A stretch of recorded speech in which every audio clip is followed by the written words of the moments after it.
C'est comme si les âmes perdues tentaient de rappeler au monde des vivants qu'elles sont toujours piégées dans les glaces éternelles du glacier d'Aletsch.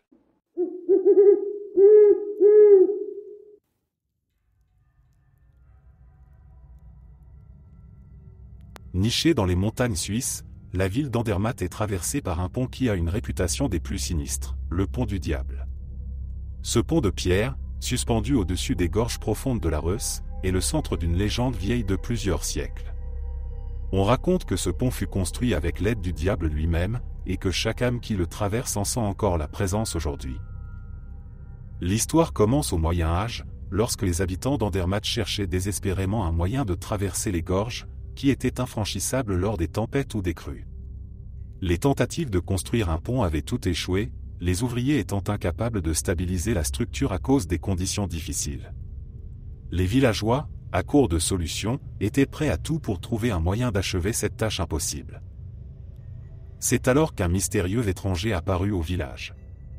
Grand, vêtu d'un manteau noir, il proposa de construire le pont en une seule nuit, mais il demanda en échange une âme humaine, la première personne à traverser le pont une fois terminé. Désespérés, les villageois acceptèrent le marché, pensant pouvoir tromper le diable avec une ruse. Le lendemain matin, le pont était miraculeusement achevé. Mais avant que quiconque ne s'y aventure, les habitants, rusés, envoyèrent un bouc traverser le pont en premier, espérant duper le diable et épargner une âme humaine. Furieux d'avoir été trompé, le diable saisit le bouc et le jeta dans la gorge, où il disparut dans les eaux tumultueuses. Enragé, il tenta de détruire le pont en lançant un énorme rocher pour l'écraser, mais, dans sa colère, il manqua sa cible. Le rocher resta sur le bord de la gorge, et le pont survécut. Ce rocher, connu sous le nom de Teufelstein, est toujours visible aujourd'hui, près de l'autoroute, et rappelle aux habitants et aux visiteurs la légende qui entoure ce pont. Malgré l'ingéniosité des villageois, le pont fut marqué par cette histoire sombre. Pendant des siècles, on raconta que ceux qui traversaient le pont de nuit pouvaient entendre le grondement lointain du diable, encore furieux de sa défaite. Certains voyageurs affirmaient sentir une présence glaciale les suivre ou entendre des chuchotements effrayants, comme si le diable guettait toujours, espérant réclamer une âme. Au fil des ans, des accidents inexpliqués se produisirent sur le pont.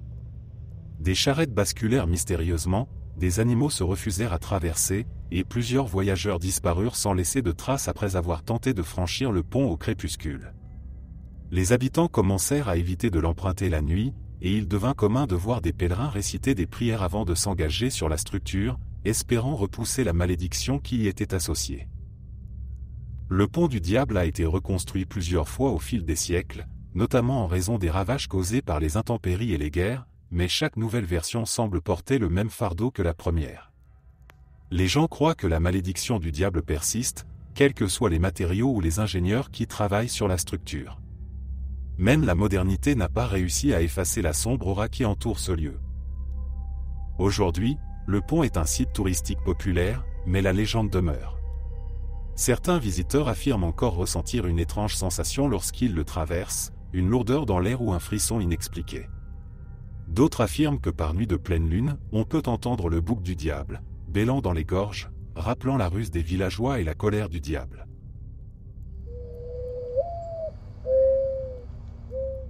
Fribourg, cette ville médiévale aux ruelles sinueuses et aux remparts encore intacts, est un lieu chargé d'histoire. Mais au-delà de ces fortifications, il existe une légende bien plus sombre, celle de la sorcière de Fribourg. L'histoire remonte au XVe siècle, à une époque où la peur des sorcières régnait en maître dans toute l'Europe, et Fribourg n'échappa pas à cette chasse aux démons. La sorcière en question, nommée Marguerite de la Tour, était une guérisseuse connue pour ses connaissances en herbes médicinales et ses pratiques peu orthodoxes. Au début, elle était respectée par les villageois, qui venaient la consulter pour des remèdes contre la fièvre ou pour aider à soigner des maux mystérieux. Mais comme souvent avec ce type de figure, la suspicion commença à grandir autour d'elle. Les récoltes échouèrent, et plusieurs femmes périrent en couches malgré son aide. On l'accusa rapidement d'avoir conclu un pacte avec le diable. Les rumeurs se répandirent comme une traînée de poudre, et bientôt, la justice de l'époque s'intéressa à son cas. Marguerite fut arrêtée sur la place du marché, sous les regards craintifs des habitants de Fribourg. Ses accusateurs la décrivirent comme une femme au pouvoir sombre, capable de jeter des malédictions et d'invoquer des démons. Elle fut soumise à de nombreuses tortures dans les geôles humides de la ville, mais elle refusa de confesser quoi que ce soit. Pourtant, les juges la condamnèrent à être brûlée vive sur un bûcher, sur la colline dominant la ville. La nuit avant son exécution, Marguerite prononça une terrible malédiction. Elle jura que tant qu'elle n'aurait pas obtenu justice pour les fausses accusations portées contre elle, elle hanterait la ville et causerait malheur et désespoir à ceux qui l'avaient trahie. Le lendemain, au lever du soleil, Marguerite fut conduite sur la colline, entourée d'une foule silencieuse. On l'attacha au poteau, et les flammes commencèrent à lécher les fagots autour de ses pieds. Alors que le bûcher s'embrasait, elle hurla sa malédiction une dernière fois, promettant que ses accusateurs et leurs descendants ne trouveraient jamais le repos. Ce qui se passa ensuite devint la source d'une légende qui persiste encore à Fribourg aujourd'hui. Les jours qui suivirent l'exécution, des événements étranges commencèrent à frapper la ville. Des habitants prétendirent voir une silhouette noire rôder dans les rues étroites de la ville la nuit. Les récoltes, déjà fragiles cette année-là, furent totalement détruites par une tempête soudaine et violente. Plus troublant encore, plusieurs des juges ayant condamné Marguerite moururent mystérieusement dans les mois qui suivirent. L'un d'eux tomba gravement malade, souffrant de cauchemars récurrents dans lesquels il voyait Marguerite venir le chercher, entourée de flammes. Il succomba dans des souffrances atroces, son visage figé dans une expression de terreur à sa mort. Au fil des décennies, la malédiction de Marguerite continua de hanter la ville. Certains habitants de Fribourg racontaient que son esprit apparaissait sur la colline où elle avait été brûlée, surtout les nuits de pleine lune. La légende dit que ceux qui osent s'aventurer sur cette colline après minuit risquent de croiser son spectre, vêtu de noir, flottant au-dessus du sol. Les plus courageux qui ont tenté l'expérience affirment avoir entendu des murmures, des cris lointains ou ressenti une présence froide, invisible, qui les suivait en descendant. Mais ce n'était pas seulement la colline qui était marquée par la malédiction. Plusieurs maisons situées dans le quartier où vivait autrefois Marguerite sont également réputées pour être hantées. Une maison en particulier, située près des remparts de la ville, est devenue célèbre pour des phénomènes paranormaux. Les familles qui y vivaient racontaient que des objets se déplaçaient seuls, que des ombres passaient dans les couloirs et que des coups résonnaient sur les murs la nuit sans raison apparente. On disait même que la maison sentait parfois le soufre, rappelant l'odeur du bûcher où Marguerite avait été brûlée. Un récit souvent partagé dans les tavernes de Fribourg est celui d'un marchand itinérant qui, au début du XIXe siècle, passa une nuit dans cette maison, alors vide. À son retour en ville, il raconta avoir été réveillé en pleine nuit par une femme vêtue de noir, son visage à moitié brûlé, qui se tenait au pied de son lit. Elle murmura des mots incompréhensibles avant de disparaître dans un souffle glacial. L'homme quitta la maison précipitamment et refusa de remettre les pieds à Fribourg, convaincu d'avoir vu l'esprit de Marguerite. Les générations suivantes tentèrent d'oublier la malédiction, mais elle revint toujours à l'esprit des habitants à chaque fois qu'un malheur s'abattait sur la ville. Les incendies soudains, les décès inexpliqués ou même les mauvaises récoltes étaient souvent attribués à la sorcière de Fribourg, et ces malédictions semblaient traverser le temps. De nombreuses familles ayant un ancêtre parmi les accusateurs de Marguerite se considèrent encore aujourd'hui comme maudites, et il n'est pas rare d'entendre des histoires de cauchemars récurrents où la sorcière apparaît. Même au XXIe siècle, la réputation de Marguerite perdure. Les visiteurs de Fribourg qui s'intéressent à l'histoire sombre de la ville sont nombreux à se rendre sur la colline où elle a été exécutée. Certains, sceptiques, ne ressentent rien, tandis que d'autres repartent avec des témoignages de sensations étranges, comme des bruits de pas ou un souffle d'air froid, malgré une nuit d'été douce.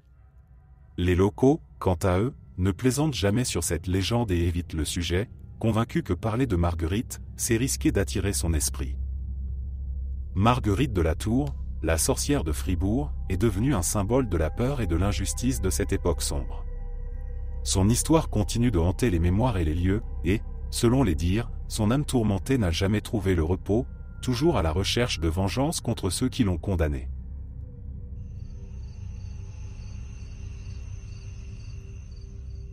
La vallée de Quiental, nichée au cœur des Alpes bernoises, est une région où la nature semble inviolée, avec ses montagnes majestueuses et ses rivières cristallines. Pourtant, derrière ce paysage idyllique se cache une légende bien plus sombre, celle de la vallée des horreurs. Cette vallée, autrefois habitée par des communautés montagnardes isolées, est désormais connu pour ses disparitions mystérieuses et les phénomènes étranges qui s'y déroulent depuis des décennies. Tout a commencé à la fin du XIXe siècle, lorsque les habitants du village de Quintal commencèrent à remarquer la disparition soudaine de plusieurs de leurs voisins. D'abord, il s'agissait de simples promeneurs, qui s'étaient aventurés un peu trop loin dans les forêts ou sur les flancs des montagnes. Mais ensuite, ce furent des bergers, des chasseurs, et même des familles entières qui s'évaporèrent sans laisser de traces. Malgré des recherches intensives, aucun corps ni indice ne fut jamais retrouvé, et la terre semblait elle-même les avoir avalés. Les anciens du village, superstitieux, expliquaient ces disparitions par la colère des esprits de la vallée. Selon eux, ces montagnes et ces forêts étaient habitées par des forces invisibles, des entités anciennes qui vivaient en harmonie avec la nature bien avant l'arrivée des hommes. Ces esprits, furieux de voir leur territoire profané par les hommes, auraient commencé à prendre des âmes, les attirant dans les profondeurs de la vallée pour ne jamais les laisser revenir. L'un des récits les plus troublants remonte à 1903, lorsqu'un groupe de randonneurs venus de la ville de Berne décida de traverser la vallée. Ils avaient entendu parler des histoires effrayantes, mais, étant des gens modernes et rationnels, ils ne croyaient pas aux superstitions locales. Le groupe de 6 personnes s'aventura profondément dans la vallée, désireux de prouver qu'il ne s'agissait que de simples légendes. Pourtant, seuls 2 membres revinrent vivants. Les 2 survivants, choqués et désemparés, racontèrent une histoire à peine croyable. Ils expliquèrent qu'au bout de 2 jours de marche, une étrange brume s'était abattue sur eux, rendant la visibilité quasi nulle. Ils entendirent alors des bruits étranges, des murmures, des chants lointains, comme si une foule invisible les entourait. En avançant malgré tout, ils aperçurent des ombres humanoïdes dans le brouillard, se mouvant rapidement autour d'eux, sans jamais se montrer entièrement. Pris de panique, le groupe se dispersa dans la confusion, et c'est là que le véritable cauchemar commença. Les 2 survivants expliquèrent que leurs compagnons disparurent à un, happés par l'obscurité et la brume sans qu'ils ne puissent réagir. L'un des randonneurs fut attiré hors du chemin par des bruits étranges, et quand ses amis tentèrent de le retrouver, il avait tout simplement disparu. Finalement, effrayés à l'extrême, les 2 derniers survivants rebroussèrent chemin et revinrent en courant vers Quintal, laissant derrière eux leurs amis et leurs affaires. Après cet incident, les disparitions dans la vallée de Quintal se firent plus fréquentes. Les habitants commencèrent à éviter la vallée, surtout à la tombée de la nuit. On murmurait que les âmes disparues erraient toujours dans les montagnes, piégées entre 2 mondes, cherchant à attirer d'autres victimes pour les rejoindre.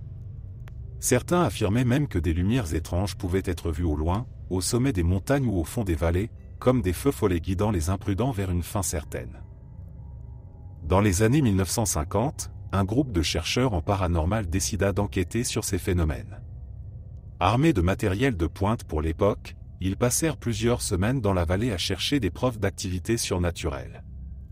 Ils enregistrèrent des sons inexplicables, des rires lointains, des chuchotements, et même ce qui semblait être des battements d'ailes gigantesques. Mais aucun phénomène visible ne fut capturé.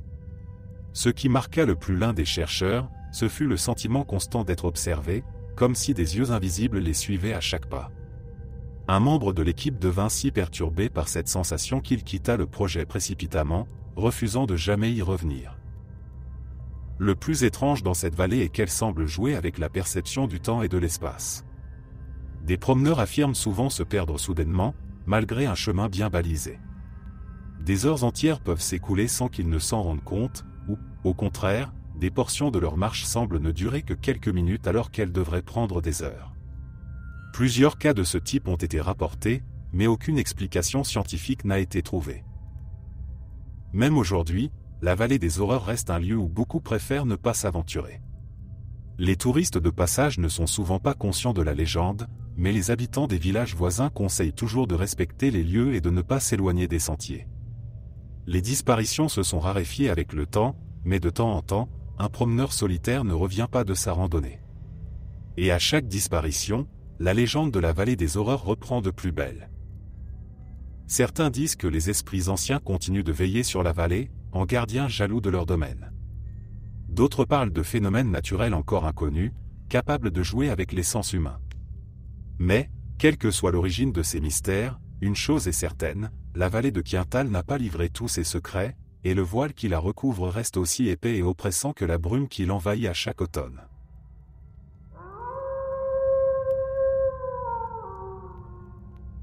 Dans les forêts profondes du Jura suisse, une créature légendaire sème la peur depuis des siècles, la strige. Cette entité mi-femme, mi-oiseau, hante les montagnes et les bois, sa présence marquée par des cris perçants et des ombres furtives. La strige est souvent décrite comme une femme aux ailes de chauve-souris, dotée d'une beauté glaciale mais terrifiante. Elle est connue pour s'attaquer aux voyageurs solitaires, volant silencieusement au-dessus d'eux avant de fondre sur ses proies dans un tourbillon de plumes sombres. La légende de la strige remonte à plusieurs siècles, lorsque les habitants du Jura commencèrent à rapporter la disparition de plusieurs chasseurs et bergers. Ceux qui eurent la chance de revenir vivants racontaient des histoires effrayantes d'une créature surgissant des cieux, se déplaçant sans un bruit dans la nuit, ses yeux brillant comme des phares dans l'obscurité. Ces survivants parlaient souvent d'un regard hypnotique, un regard capable de paralyser n'importe quel homme de terreur. Selon la légende, la strige serait le résultat d'une malédiction ancienne.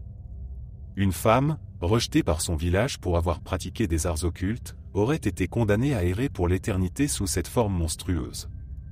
Furieuse, elle aurait juré de se venger sur les hommes, en particulier sur ceux qui osaient pénétrer dans les forêts la nuit. Un récit effrayant provient de la fin du XVIIIe siècle, lorsqu'un groupe de bûcherons du Jura fut attaqué par la strige lors d'une nuit particulièrement sombre. Ils avaient décidé de camper dans les bois pour abattre plus d'arbres au lever du soleil, mais au milieu de la nuit, des cris perçants retentirent au-dessus d'eux. En levant les yeux, ils virent une silhouette ailée planer au-dessus de leur camp, ses ailes battant lourdement, créant un vent glacial. Effrayés, ils se réfugièrent sous leur chariot, mais l'un d'eux, Jean, trop terrifié pour bouger, resta figé sur place. La créature fondit sur lui, l'attrapant de ses griffes acérées et l'emportant dans les cieux. Ses compagnons n'entendirent que ses hurlements s'éloigner dans l'obscurité. Le lendemain, les bûcherons retrouvèrent les restes de Jean à la lisière de la forêt, son corps mutilé et méconnaissable. Depuis cet événement, la strige devint une légende incontournable dans les montagnes du Jura. Les habitants du coin racontent que la créature réapparaît chaque fois que quelqu'un s'aventure trop loin dans les bois ou montre un manque de respect envers la nature qui entoure la région. D'autres récits, plus modernes, parlent d'automobilistes circulant sur les routes de montagne la nuit et ayant soudain vu une grande silhouette ailée passer juste au-dessus de leur voiture, suivie d'un cri perçant qui fait écho dans les vallées. Certains disent que la strige peut voler à une vitesse incroyable, dépassant même les véhicules, avant de disparaître dans l'obscurité. Les témoins, souvent traumatisés, jurent avoir vu une créature avec des yeux rougeoyants les observer avant de s'envoler silencieusement dans le ciel nocturne. Les scientifiques locaux et les autorités ont tenté de rationaliser ces apparitions, évoquant des rapaces nocturnes ou des phénomènes naturels mal interprétés par des témoins effrayés. Pourtant, ces explications ne suffisent pas à calmer les esprits, surtout pour ceux qui prétendent avoir vu la strige de leurs propres yeux. Aujourd'hui encore, la forêt du Jura reste un lieu où beaucoup hésitent à s'aventurer une fois la nuit tombée. Les randonneurs prudents évitent de camper dans certaines zones réputées pour les apparitions de la strige. Les anciens de la région racontent encore des histoires autour du feu, rappelant que la créature veille toujours, prête à fondre sur ceux qui osent pénétrer dans son territoire interdit. Ainsi, la strige continue de hanter les esprits et les récits des habitants du Jura, une créature légendaire dont la soif de vengeance et le mystère restent aussi forts que jamais, à chaque battement d'aile dans la nuit.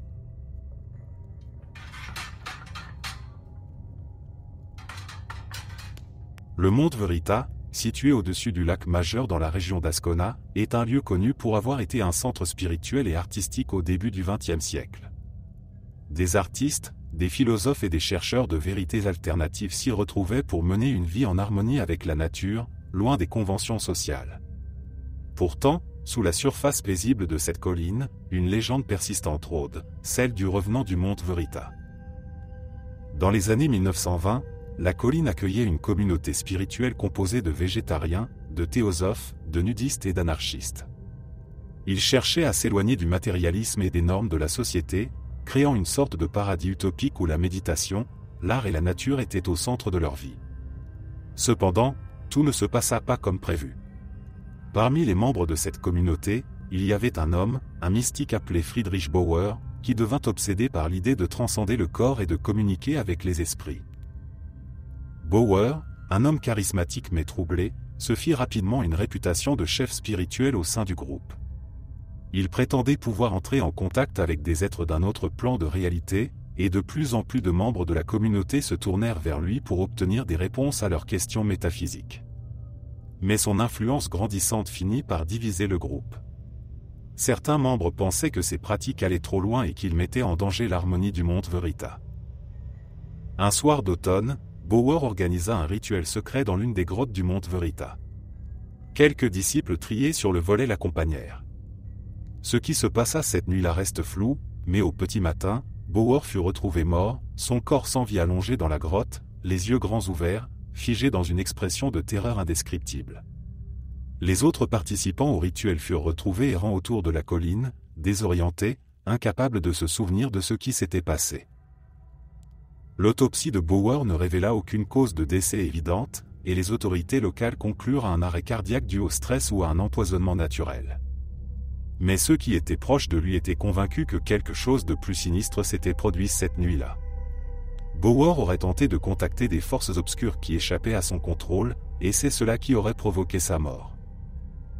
Peu après sa disparition, des témoignages commencèrent à émerger. Les membres de la communauté affirmèrent avoir vu son esprit rôder autour du Mont Verita, surtout au crépuscule. Certains disaient apercevoir sa silhouette immobile, observant depuis les hauteurs, tandis que d'autres parlaient d'une voix murmurant dans le vent, appelant ceux qui s'aventuraient trop près de la grotte. Un artiste de la communauté, resté éveillé toute la nuit pour peindre, raconta avoir vu Bauer traverser lentement le jardin, son corps flottant juste au-dessus du sol, avant de disparaître dans les ombres. Au fil des années, le Mont Verita perdit de son attrait en tant que centre spirituel.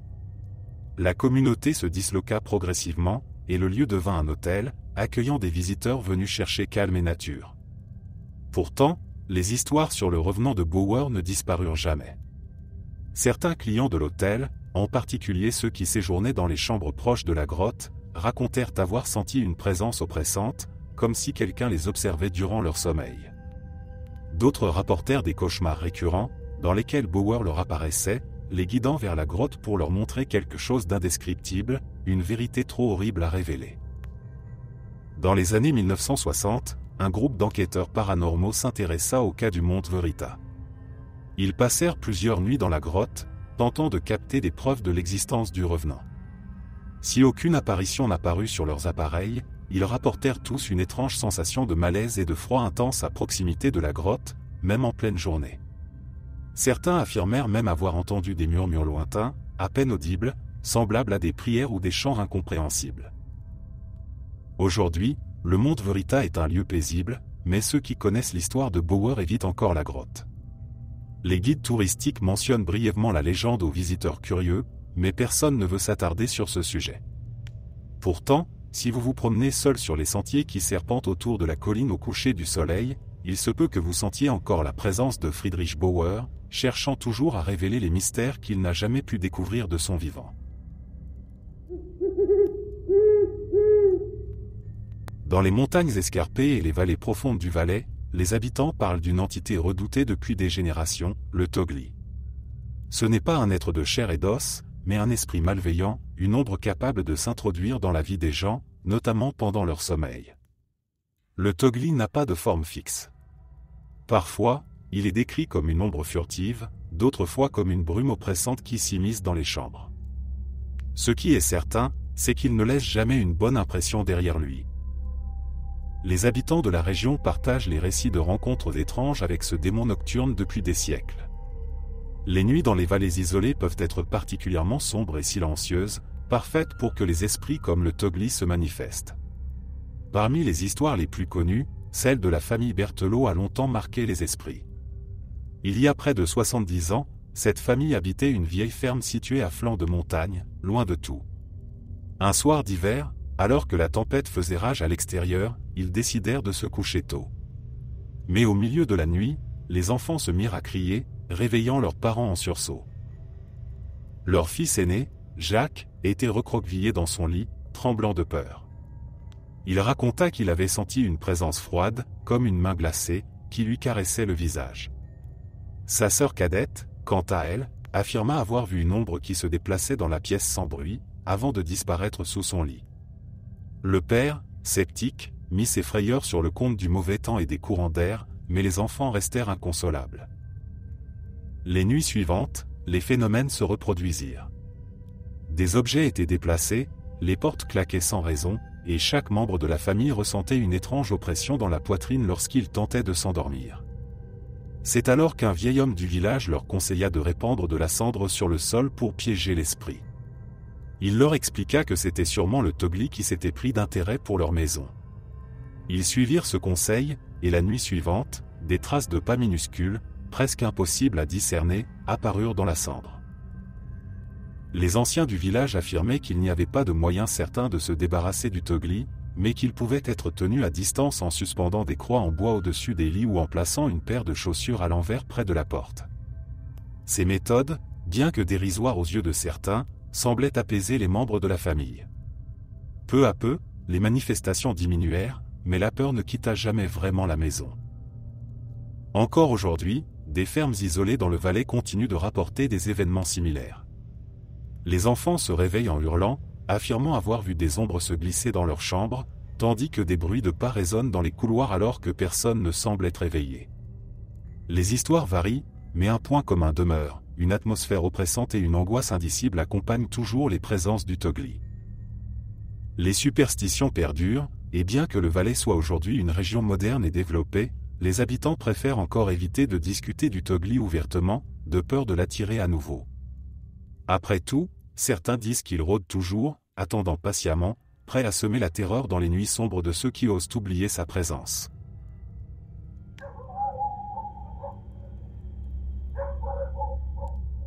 Lucerne, cette ville pittoresque au cœur de la Suisse, est souvent associée à des images de tranquillité, de beauté et d'histoire. Ses ponts en bois, ses rues pavées et ses montagnes environnantes attirent des touristes du monde entier. Mais sous cette façade idyllique, un autre Lucerne existe, caché dans l'obscurité, celui des souterrains hantés. Ces tunnels, creusés sous la ville pour des raisons militaires au cours des siècles, servaient à la fois de refuge en temps de guerre et de voie de transport discrète. Au fil des ans, cependant, de nombreux récits ont émergé, affirmant que ces souterrains seraient hantés par les âmes des soldats qui y périrent. Pendant des siècles, les soldats suisses ont combattu des envahisseurs, et certains d'entre eux auraient trouvé une fin tragique dans ces passages souterrains, laissant leurs esprits errer éternellement dans l'obscurité. Le plus célèbre de ces récits est celui du capitaine Hans Keller, un soldat qui aurait trouvé la mort dans un de ces tunnels lors d'une embuscade au XVIIe siècle. Son détachement, surpris par des ennemis, fut massacré dans le labyrinthe de pierre. Selon la légende, le capitaine refusa de se rendre et combattit jusqu'à sa dernière goutte de sang, mais son sacrifice ne sauva pas ses hommes. Depuis lors, son esprit serait piégé dans les souterrains, condamné à revivre éternellement son dernier combat. Des années après, en 1920, alors que des travaux d'excavation étaient en cours pour renforcer certaines sections des tunnels, les ouvriers commencèrent à rapporter des événements étranges. En 1920, alors que des ouvriers étaient chargés de renforcer les anciens souterrains de Lucerne, des phénomènes inexplicables commencèrent à se manifester. D'abord, il y avait les sons. Des bruits de pas lourds résonnaient régulièrement dans les tunnels, même lorsqu'aucun autre ouvrier n'était présent.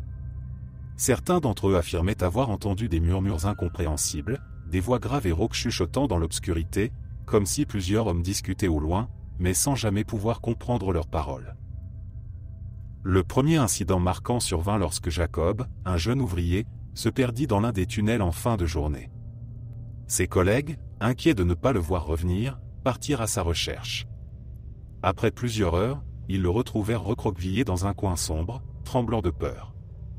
Quand ils lui demandèrent ce qu'il s'était passé, il parla d'un soldat en armure, le visage ensanglanté, qui l'aurait suivi pendant un long moment. Ce soldat silencieux semblait appeler à l'aide, mais chaque fois que Jacob tentait de lui parler, la silhouette disparaissait dans le noir, avant de réapparaître derrière lui. Traumatisé, Jacob quitta son poste le lendemain et refusa de retourner dans les souterrains. Cet incident fit naître une vague de superstitions parmi les ouvriers. Certains refusèrent de travailler seuls, tandis que d'autres ramenèrent des objets bénis ou des amulettes pour se protéger des esprits. Malgré cela, les phénomènes continuèrent, des outils disparaissaient mystérieusement, des lumières vacillaient sans raison apparente, et une étrange sensation de froid se faisait ressentir dans certaines sections du tunnel, même en plein été. Un soir, Alors qu'un groupe d'ouvriers inspectait une galerie plus ancienne et moins utilisée, ils découvrirent quelque chose d'encore plus troublant. Au fond d'un couloir oublié, à peine visible sous la poussière et la mousse, se trouvait une vieille porte de bois, cloutée de fer, qui semblait ne pas avoir été ouverte depuis des siècles. Curieux, ils forcèrent l'entrée. Derrière, ils tombèrent sur une petite pièce circulaire, vraisemblablement utilisée comme abri. Mais ce n'était pas la pièce elle-même qui les figea sur place. Au centre de la salle se trouvait une table, autour de laquelle étaient assis des squelettes, toujours en armure, certains tenant encore leurs épées rouillées. Les autorités locales furent rapidement contactées, et les archéologues confirmèrent que ces squelettes appartenaient probablement à des soldats ayant péri lors des guerres du XVIIe siècle. Il semblait que ces hommes avaient été piégés dans cette salle et y étaient morts de faim ou de blessures, sans jamais avoir pu s'échapper. La découverte relança les histoires de hantise, notamment celles concernant le capitaine Hans Keller et son détachement perdu. Suite à ces découvertes, les rumeurs de soldats fantômes devinrent encore plus fréquentes. Des témoins affirmaient voir des ombres passer rapidement dans les tunnels, parfois accompagnés d'un bruit de chaînes ou d'épées traînant sur le sol. Un guide touristique, travaillant pour des visites spéciales organisées la nuit, rapporta qu'une fois, lors d'une de ces visites, un visiteur fut soudainement pris de panique.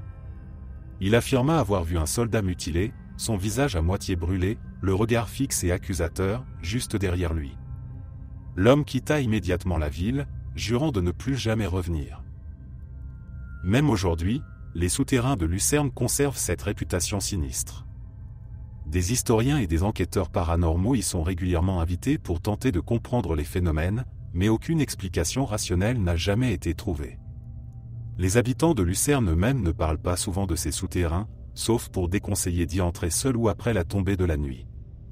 Certains prétendent que les âmes des soldats, piégés sous terre depuis des siècles, continuent de hanter ces tunnels en quête de rédemption ou de vengeance. Malgré les travaux de restauration et les nombreux passages, il y a toujours cette impression persistante que les souterrains de Lucerne ne sont pas totalement vides. Les bruits, les ombres, et cette atmosphère glaciale qui semble venir de nulle part rappellent à tous ceux qui s'y aventurent que les morts de ces guerres oubliées ne reposent peut-être pas encore en paix. Beaucoup de ceux qui ont travaillé ou exploré ces tunnels en ressortent avec la même sensation, quelque chose les observe, quelque chose qui n'appartient pas au monde des vivants.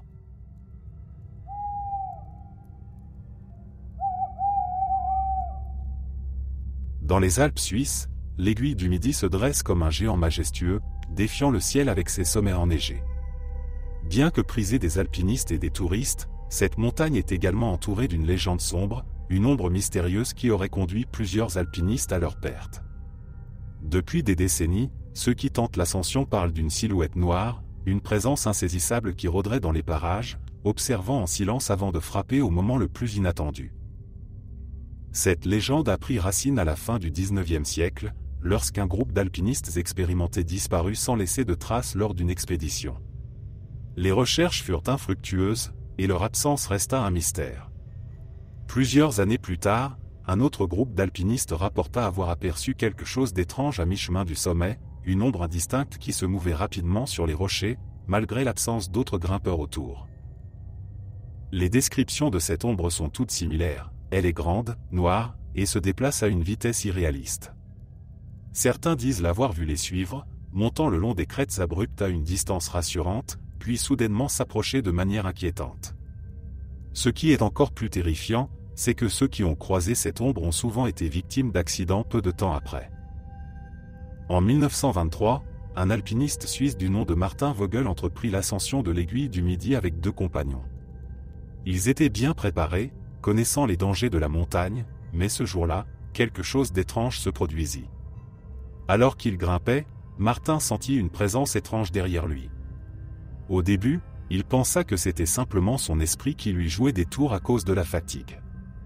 Mais lorsqu'il se retourna, il vit clairement une silhouette sombre se détacher contre la neige. Ses compagnons n'aperçurent rien et lui dirent de se concentrer sur la montée. Mais Martin Vogel n'était pas homme à se laisser troubler facilement, et pourtant, ce qu'il avait vu le hantait. Plus il s'approchait du sommet, plus il sentait cette ombre peser sur lui, comme une menace silencieuse. Le vent soufflait fort ce jour-là, sifflant entre les pics et les crevasses, et la montagne, déjà imposante, semblait encore plus inhospitalière. Pourtant, Martin était convaincu que ce n'était pas seulement la nature sauvage qui les menaçait. Cette ombre, il l'apercevait à chaque coin de roche, à chaque virage du sentier, toujours à la limite de son champ de vision. À un moment, alors que ses compagnons s'étaient arrêtés pour une courte pause, Martin s'éloigna pour prendre quelques photos des alentours enneigés. Encadrant le paysage avec son appareil, il vit à travers l'objectif ce qu'il avait redouté depuis le début, une forme sombre, plus nette cette fois, se dessinant contre la neige blanche, à une 50aine de mètres en contrebas. L'ombre était immobile, figée dans une position presque humaine, mais sans aucun détail visible. Juste une silhouette noire, déformée par le relief, mais indéniablement présente. Terrifié, il baissa son appareil et chercha des explications rationnelles. Mais il n'y avait personne d'autre sur cette paroi ce jour-là. Les autres grimpeurs avaient pris des chemins différents, et il n'y avait aucune possibilité qu'un de ses camarades soit derrière lui sans qu'il les remarquait. Il retourna vers ses amis, troublé, mais garda le silence, se demandant s'il avait vraiment vu ce qu'il pensait avoir vu. La montée continua, plus difficile à mesure qu'il gagnait en altitude. Le froid mordant et l'oxygène raréfié rendaient chaque pas une épreuve. Mais pour Martin, ce n'était pas seulement l'altitude qui pesait sur ses épaules. À plusieurs reprises, il crut voir l'ombre se déplacer furtivement entre les rochers, se rapprochant lentement, imperceptiblement. Chaque fois qu'il regardait directement vers elle, elle semblait disparaître, comme un mirage. Mais dès qu'il détournait le regard, il sentait de nouveau sa présence. Puis vint le moment fatidique. À quelques centaines de mètres du sommet, alors qu'il progressait le long d'une crête étroite, l'un de ses compagnons perdit subitement l'équilibre, glissant dangereusement vers le vide. Martin se précipita pour l'aider, tendant la corde de sécurité, mais avant qu'il ne puisse réagir, son autre ami cria d'horreur. Cette même ombre venait de surgir sur la neige, se déplaçant à une vitesse anormale. Elle semblait envelopper la figure du grimpeur en détresse, et en un instant, il chuta dans le vide, disparaissant dans les profondeurs glacées en contrebas. Martin et son compagnon, horrifiés, restèrent figés. Ce n'était pas seulement un accident, c'était l'œuvre de cette présence noire, cet être étrange qui les avait suivis depuis le début. Désormais seuls et terrifiés, ils décidèrent de redescendre immédiatement. La montagne, autrefois leur terrain de jeu, leur semblait soudain hostile, animée d'une volonté malveillante. L'ombre les suivit tout au long de la descente, mais cette fois, ils refusèrent de la regarder, comme si en l'ignorant, ils pouvaient éviter le même sort que leurs compagnons. Une fois en bas, Martin raconta son expérience aux autorités locales, mais personne ne le crut vraiment. On lui parla du stress de l'altitude, des hallucinations que l'on peut avoir à haute montagne. Pourtant, lui savait ce qu'il avait vu, et il n'était pas le premier à en parler. D'autres alpinistes avant lui avaient rapporté des récits similaires, des histoires d'une ombre rôdant sur l'aiguille du Midi, causant des accidents inexpliqués. Aujourd'hui encore, malgré les progrès technologiques et les nombreuses expéditions sur l'aiguille du Midi, la légende de l'ombre persiste. Certains grimpeurs préfèrent éviter cette montagne, surtout en solo, de peur de croiser cette silhouette noire qui semble choisir ses victimes avec soin. D'autres, plus téméraires, rient de ces histoires, les attribuant aux superstitions des anciens. Mais ceux qui ont réellement ressenti cette présence savent que quelque chose rôde sur cette montagne, et que l'ombre de l'aiguille du Midi n'est pas qu'une simple légende.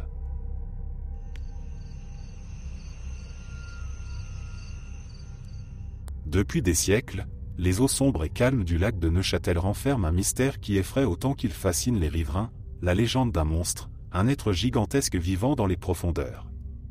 Tout a commencé il y a bien longtemps, au XVIIIe siècle, quand des pêcheurs locaux ont rapporté avoir vu quelque chose d'inhabituel émerger de l'eau, de nuit, sous la lueur vacillante de la lune. Une forme massive, luisante et sombre, qui se mouvait lentement, comme si elle explorait la surface avant de disparaître à nouveau dans les abysses du lac. Les témoignages varient, mais une chose est certaine, la créature serait grande, très grande. Certains parlent d'une longueur de plusieurs mètres, avec une peau visqueuse et lisse, d'autres évoquent de gigantesques nageoires coupant la surface de l'eau avec une agilité inattendue pour un monstre de cette taille. Ceux qui ont osé s'aventurer trop loin, surtout de nuit, racontent des histoires effrayantes de leurs barques secouées violemment ou de grandes ombres se mouvant sous eux, suivies d'un calme angoissant. Parmi les récits les plus célèbres, celui de 1910 est probablement le plus détaillé. Un groupe de pêcheurs locaux, habitués du lac, naviguaient sur les eaux un soir d'été, lorsque leur bateau fut soudainement frappé par quelque chose sous la surface. L'un des hommes, un certain Jean-Pierre Schmitt, aurait vu l'immense silhouette se glisser sous la barque, ses yeux brillants reflétant la lumière de la lampe à pétrole qu'il transportait. Terrorisés, ils pagayèrent aussi vite que possible pour atteindre la rive, mais quelque chose continuait à les suivre sous l'eau, comme si le monstre jouait avec eux, les guidant jusqu'à leur limite mentale. De retour au village, Jean-Pierre était persuadé d'avoir vu le fameux monstre. Il en parla à tout le monde, mais peu de gens le prirent au sérieux. Ce n'est que quelques semaines plus tard, quand un autre groupe de pêcheurs fit une rencontre similaire, que les murmures dans la région prirent un ton plus grave. Plusieurs habitants cessèrent même de s'approcher du lac après la tombée de la nuit, de peur d'être attirés dans ses profondeurs par cette créature mystérieuse. Les plus superstitieux affirment que le monstre est en fait un esprit ancien, une entité gardienne du lac, furieuse contre les humains qui ont pollué ses eaux et perturbé son territoire. On raconte que des sacrifices auraient été faits à une époque très reculée, pour apaiser cet être aquatique, mais que ces rites ont été oubliés au fil des générations. Cela expliquerait pourquoi les apparitions sont devenues plus fréquentes ces dernières décennies, surtout après la multiplication des activités humaines autour du lac. Pour d'autres, plus rationnels, le monstre pourrait être une espèce rare de poisson ou de créature marine encore inconnue. Les profondeurs du lac de Neuchâtel sont si obscures et peu explorées qu'il n'est pas impossible que quelque chose de très ancien y vive, dissimulé depuis des millénaires. Les scientifiques qui ont tenté de sonder les abysses du lac n'ont pas trouvé de preuves concrètes de l'existence d'une telle créature, mais les histoires continuent d'alimenter les conversations des habitants.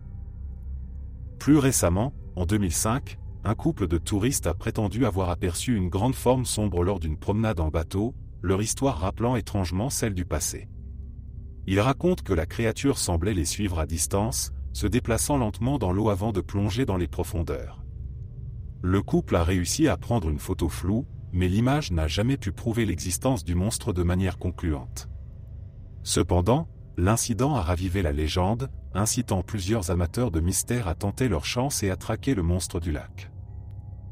Aujourd'hui, bien que l'idée d'un monstre dans le lac de Neuchâtel soit souvent reléguée au domaine des légendes, certains habitants et pêcheurs locaux restent convaincus que quelque chose rôde toujours sous ces eaux sombres. Que ce soit une créature ancienne ou une simple superstition, une chose est certaine, le mystère du lac de Neuchâtel n'a pas fini de fasciner.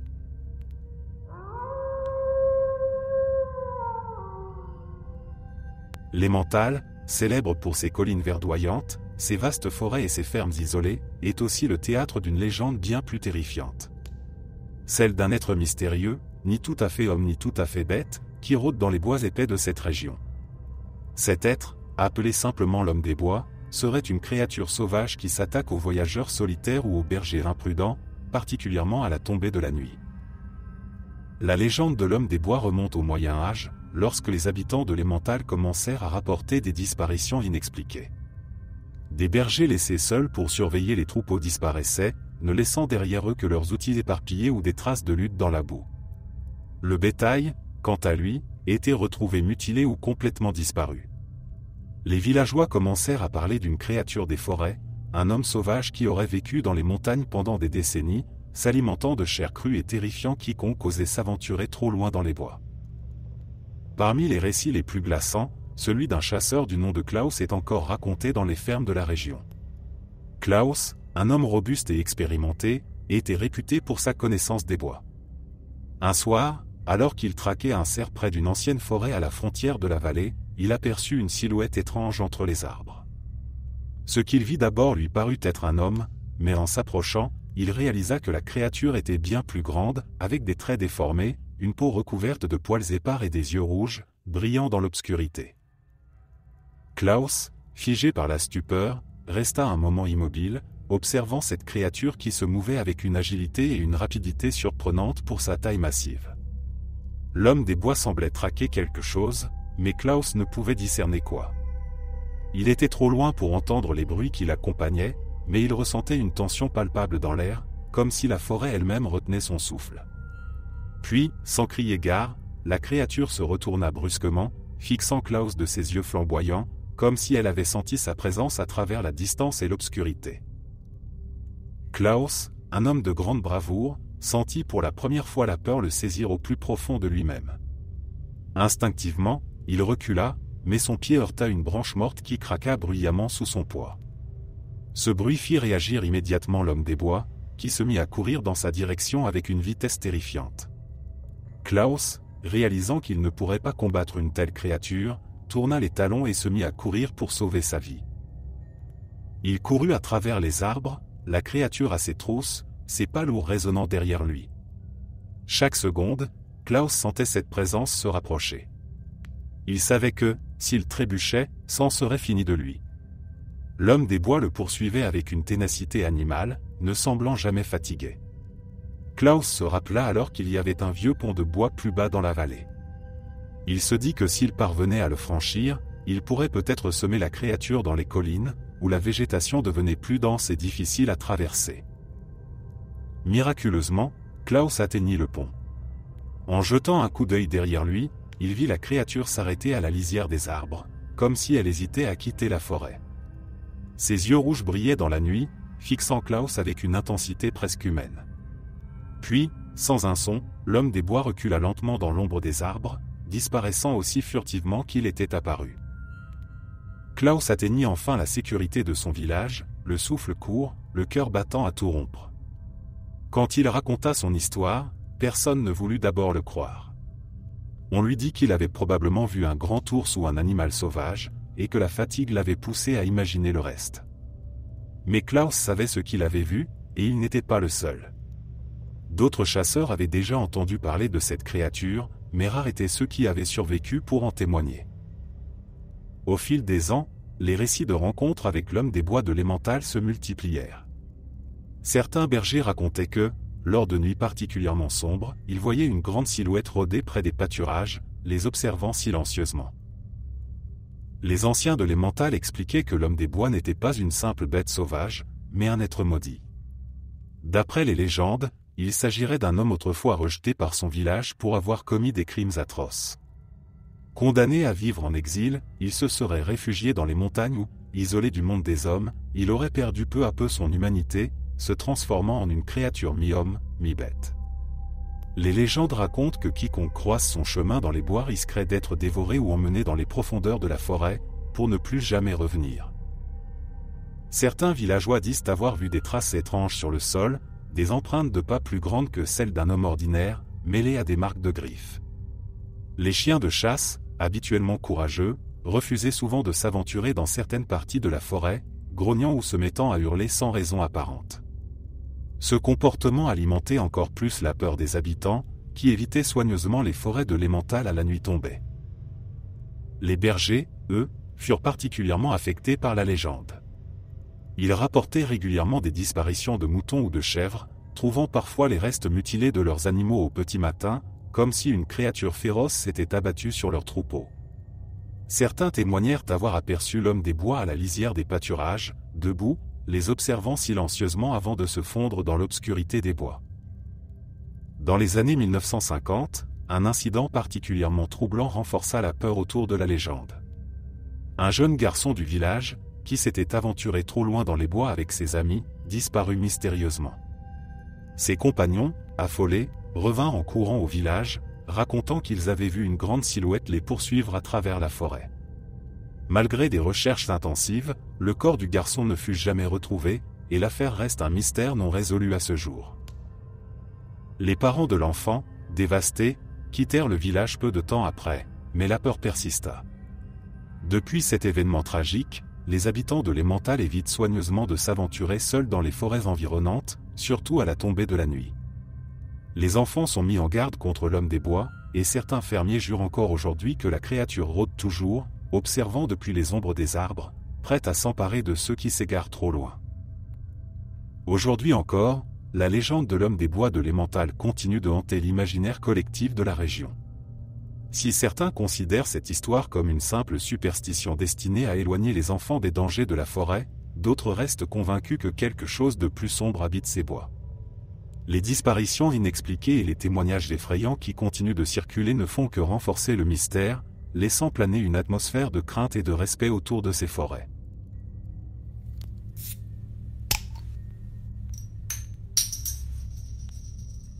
La ville de Zurich, bien qu'animée et moderne, a son lot de légendes urbaines sombres et mystérieuses.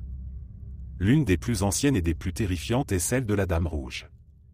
Selon la légende, cette apparition fantomatique, une femme vêtue d'une longue robe rouge, serait un présage de mort ou de malheur pour quiconque la croise. La Dame Rouge rôderait dans l'un des anciens quartiers de Zurich, là où se trouvait autrefois une maison aujourd'hui démolie, laissant derrière elle une trace indélébile de son passage. L'histoire de la Dame Rouge remonte au XVIIe siècle, lorsque cette maison appartenait à une famille noble de Zurich. La fille de la famille, une jeune femme nommée Anne-Marie, était promise à un riche marchand, bien que son cœur appartenait à un autre. Malheureusement, son amour secret, un jeune soldat, fut tué en duel avant qu'ils ne puissent fuir ensemble. Brisée par le chagrin, Anne-Marie se retira de la vie sociale, refusant de se marier avec l'homme que sa famille lui avait imposé. Elle erra dans la maison, enveloppée dans une grande robe rouge, symbole de son amour perdu et de sa rébellion contre sa destinée. Selon la légende, Anne-Marie se laissa dépérir et finit par se donner la mort dans la maison, incapable de supporter le poids de sa tristesse. Dès lors, des événements étranges commencèrent à se produire dans la demeure familiale. Les domestiques rapportèrent avoir vu son fantôme errer dans les couloirs la nuit, sa robe rouge traînant derrière elle, et ses longs cheveux noirs flottant comme s'ils étaient portés par un vent invisible. Ils entendaient des pleurs venant de sa chambre, pourtant fermée à clé depuis sa mort, et des portes qui s'ouvraient et se fermaient toutes seules. Peu après, des membres de la famille commencèrent à mourir dans des circonstances mystérieuses, et la maison fut finalement abandonnée.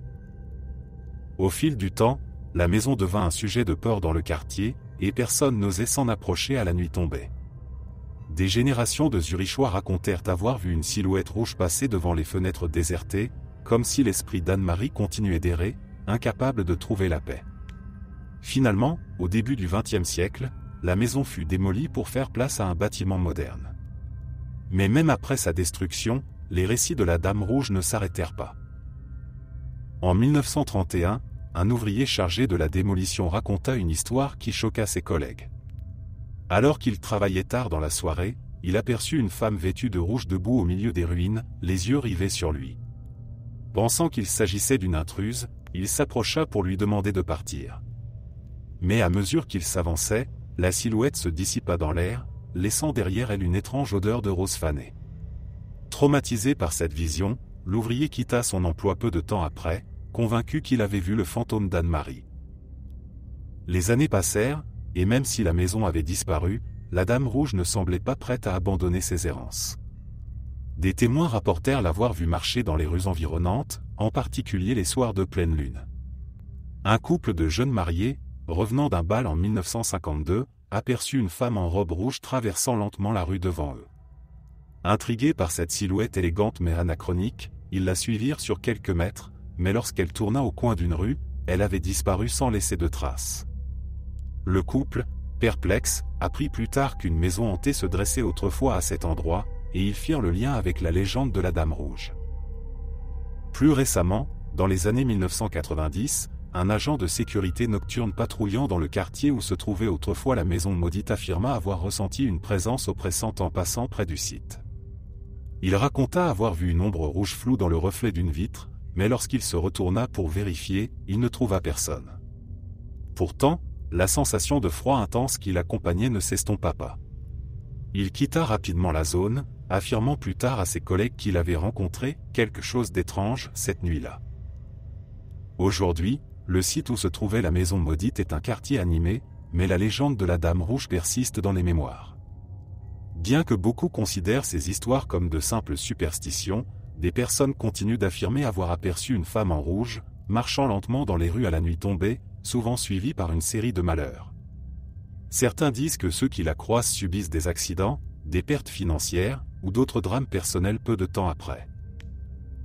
Le mystère autour de la Dame Rouge de Zurich n'a jamais été résolu, mais il semble que l'esprit tourmenté d'Anne-Marie continue d'errer, incapable de trouver la paix. Ceux qui connaissent bien la légende évitent encore les rues proches du site d'origine, de peur de croiser cette apparition qui, selon les dires, ne présage rien de bon pour ceux qui osent la suivre.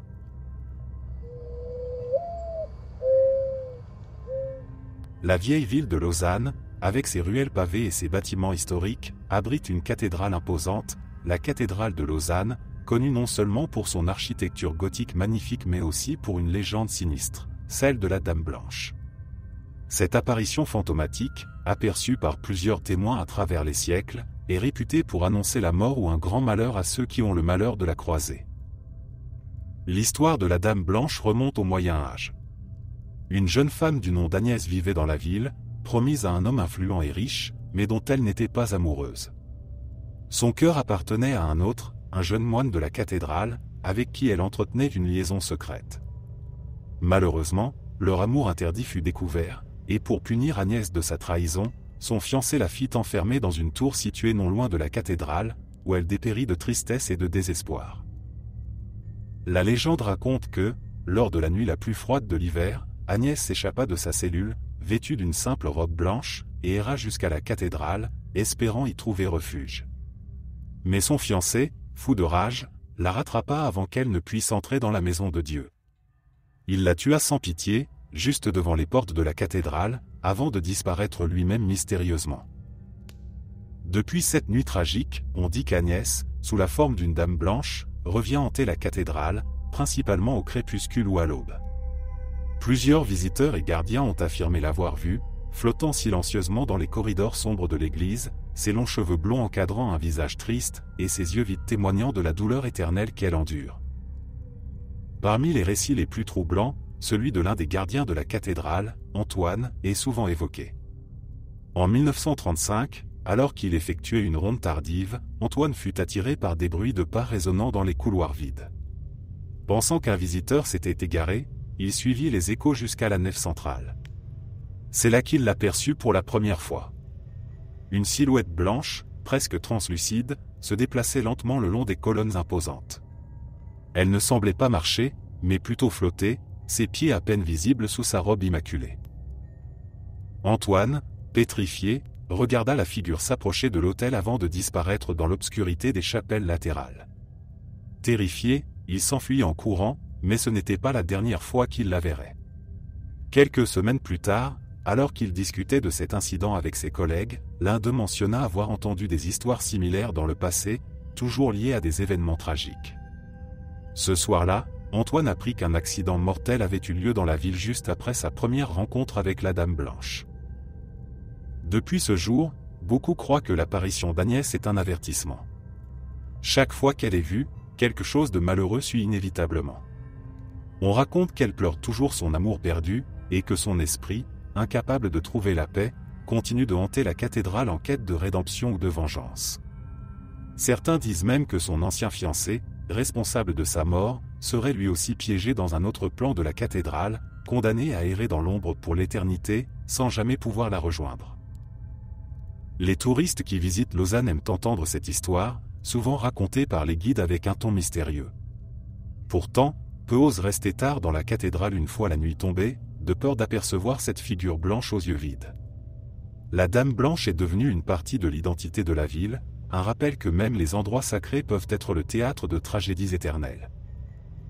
Encore aujourd'hui, ceux qui passent à proximité de la cathédrale après minuit affirment ressentir un frisson inhabituel, comme si une présence invisible les observait.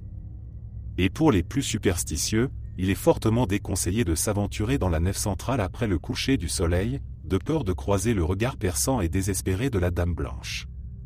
Ces pas silencieux résonnent encore à travers les siècles, murmurant l'histoire d'un amour brisé et d'une âme perdue, errant sans fin dans les murs sacrés de la cathédrale de Lausanne.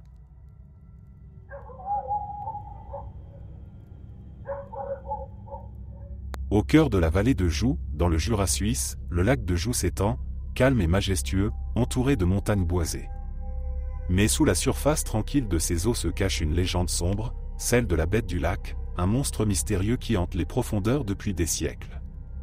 Les récits de cette créature remontent à plusieurs centaines d'années, mais même aujourd'hui, certains pêcheurs et plongeurs jurent avoir senti ou vu quelque chose d'étrange bouger sous les eaux. Les premières mentions de la bête datent du Moyen Âge, lorsque les moines d'un monastère situé près du lac commencèrent à rapporter des disparitions mystérieuses de poissons, puis de bateaux. Ils parlaient d'une créature gigantesque qui surgissait soudainement, engloutissant les petites embarcations et leurs occupants sans laisser de traces. Selon les descriptions, la bête serait une créature immense, dotée d'écailles sombres et d'yeux brillants, capable de se mouvoir rapidement malgré sa taille. En 1853, un incident marqua profondément les habitants de la vallée. Un groupe de jeunes pêcheurs locaux s'était aventuré sur le lac, par une nuit brumeuse. Leur but était de capturer un brochet particulièrement gros qui avait été aperçu à plusieurs reprises ces derniers mois. Ils s'enfoncèrent loin dans le lac, malgré les avertissements des anciens. Mais lorsque l'un des jeunes hommes lança son filet dans les eaux profondes, quelque chose d'inattendu se produisit. Un violent coup fit basculer la barque, comme si elle avait été heurtée par une force colossale. Les pêcheurs perdirent l'équilibre, et avant qu'ils ne puissent réagir, l'un d'eux fut tiré hors de l'embarcation, englouti par les eaux sombres. Les autres, paralysés par la terreur, virent à peine ce qui se passait. Ils ne pouvaient distinguer qu'une forme immense, noire, qui tournoyait sous la surface, avant de disparaître. La barque revint seule à la rive, le corps de leur ami ne fut jamais retrouvé. Après cet événement, plus personne n'osa s'aventurer sur le lac de jour de nuit. Les pêcheurs préféraient rester sur les rives, jetant leurs lignes avec prudence, scrutant constamment l'eau, de peur de voir une ombre furtive apparaître. Les autorités locales tentèrent d'expliquer les disparitions comme des accidents malheureux, mais les villageois n'étaient pas dupes, la bête était bien réelle, et elle réclamait son dû. Dans les années 1960, l'intérêt pour la bête se raviva lorsque des plongeurs amateurs, explorant les profondeurs du lac, affirmèrent avoir vu d'étranges cavités sous-marines, où des créatures immenses pourraient se cacher. L'un des plongeurs rapporta même avoir ressenti une pression gigantesque sur son corps, comme si une force invisible l'attirait vers le fond. Il remonta précipitamment à la surface, effrayé, refusant de plonger à nouveau dans ces eaux. Certains habitants de la vallée croient que la bête du lac est une créature millénaire, un vestige préhistorique qui aurait survécu dans les profondeurs.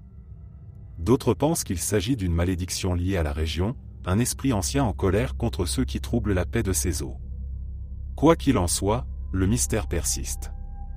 Les jours, le lac de Joux peut sembler paisible, mais la nuit, ces eaux cachent encore un danger qui a laissé des générations de pêcheurs et de voyageurs sur leur garde.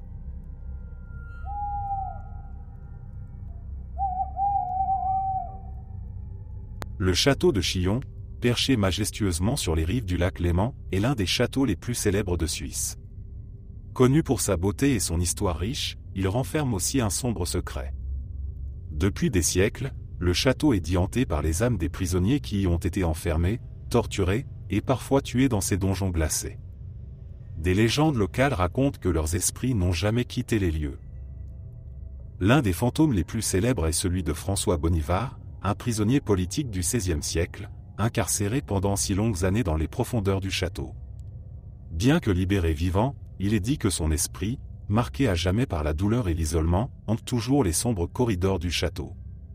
Les visiteurs affirment avoir entendu des chaînes traîner sur le sol, des chuchotements lugubres résonner dans les murs de pierre, ou encore senti une présence glaciale derrière eux, sans jamais voir personne. L'histoire de Bonivard n'est que l'une des nombreuses qui font frémir les visiteurs du château de Chillon. Au Moyen Âge, les cachots du château étaient utilisés pour enfermer des prisonniers politiques, des criminels et même des innocents accusés de sorcellerie. Les conditions de détention étaient si dures que beaucoup de captifs mouraient de faim, de froid ou sous la torture. Ces âmes tourmentées seraient encore piégées entre ces murs de pierre froide. L'une des légendes les plus glaçantes est celle d'une femme, enfermée pour avoir pratiqué la sorcellerie. On raconte qu'elle aurait maudit ses bourreaux avant d'être exécutée dans la cour du château.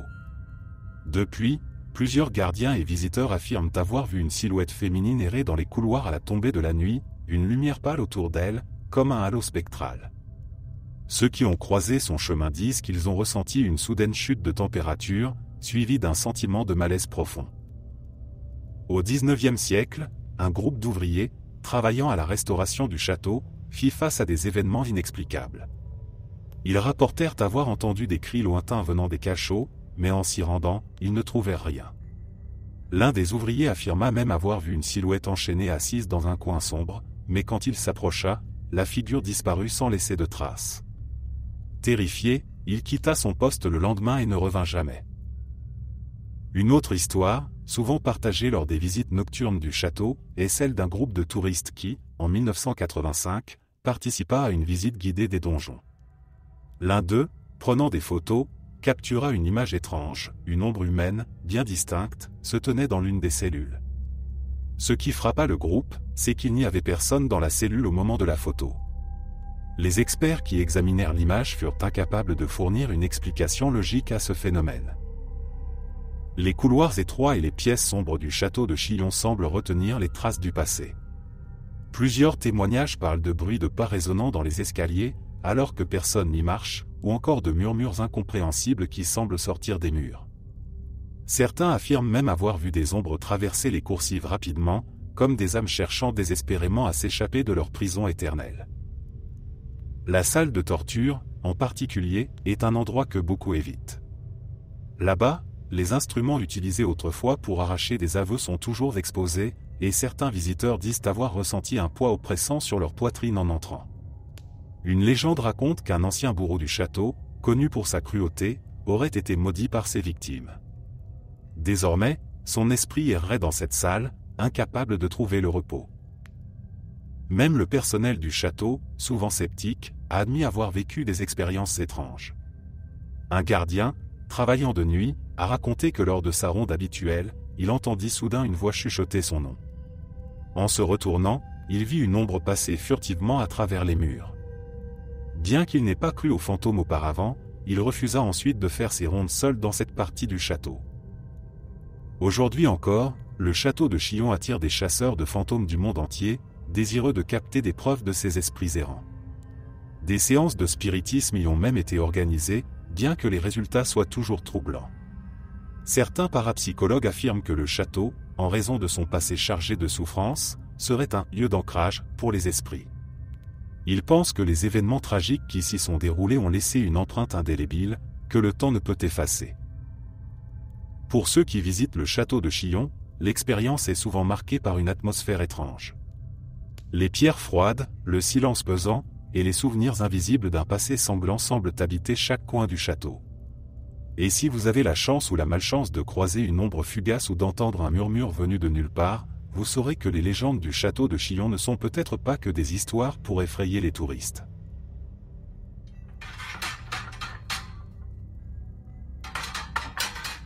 Le château de Rougemont, perché dans les montagnes vaudoises, est connu pour son histoire médiévale impressionnante, mais aussi pour un mystère qui effraie quiconque ose y passer la nuit, les crânes hurlants. Ces crânes, que l'on trouve dans une petite pièce du sous-sol, auraient été exposés pendant des siècles. Mais ce n'est pas leur simple présence qui suscite la terreur. La légende dit qu'à la nuit tombée, ils se mettent à émettre des cris déchirants. L'origine de cette histoire remonte au XVIe siècle, une période où le château servait de bastion militaire et de prison. Un conflit violent éclata entre deux puissantes familles locales, et une bataille sanglante se déroula dans la vallée qui entoure le château. Beaucoup de prisonniers furent capturés et amenés dans les cachots du château, où ils furent torturés puis exécutés sans pitié. En guise d'avertissement aux ennemis potentiels, les seigneurs de Rougemont exposèrent les crânes des victimes dans une salle spéciale, scellée au fond des sous-sols. Les récits racontent que peu après l'exposition des crânes, des cris étranges commencèrent à résonner dans le château, surtout les nuits de pleine lune. Les gardiens qui devaient surveiller les cachots parlaient d'un hurlement glaçant, comme si les âmes des morts réclamaient vengeance. Terrifiés, beaucoup de ces gardiens abandonnèrent leur poste, refusant de rester à proximité de ces vestiges macabres. La rumeur se propagea rapidement, et même les seigneurs du château commencèrent à être effrayés par la présence des crânes. Un récit raconte que l'un des seigneurs, Jean de Rougemont, décida un soir d'affronter cette légende. Persuadé qu'il ne s'agissait que de superstition, il fit organiser un festin dans le château, puis, après avoir bu une bonne quantité de vin, il descendit dans le sous-sol pour se moquer des prétendues âmes hurlantes. Mais ce qu'il entendit alors le glaça d'effroi, à peine eut-il franchi la porte de la salle des crânes que des cris s'élevèrent, un cœur déchirant, plus puissant que jamais. On raconte que Jean de Rougemont, autrefois un homme vaillant, perdit totalement la raison ce soir-là.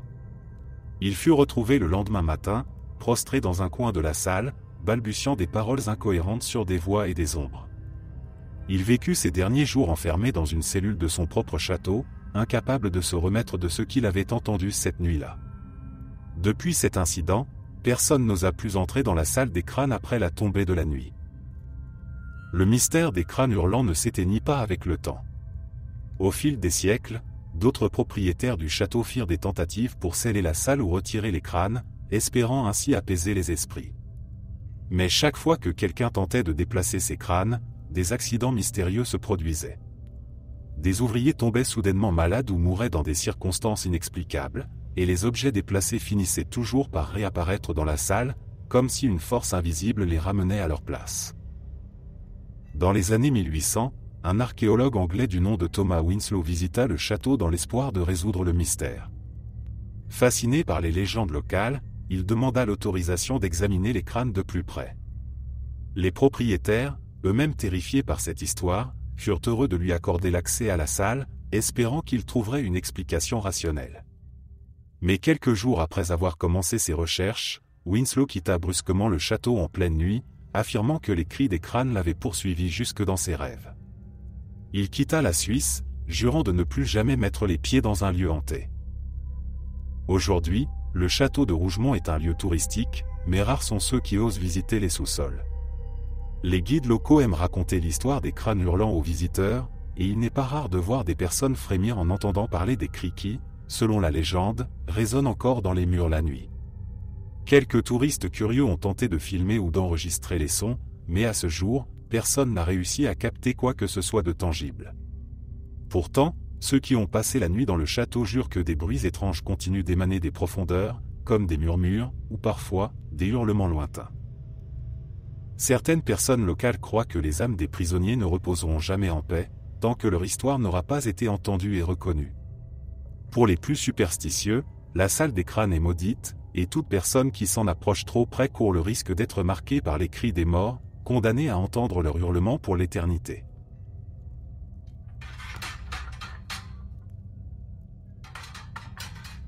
Perché dans les montagnes suisses, près de la frontière avec le Liechtenstein, se trouve l'ancienne forteresse souterraine de Sargan.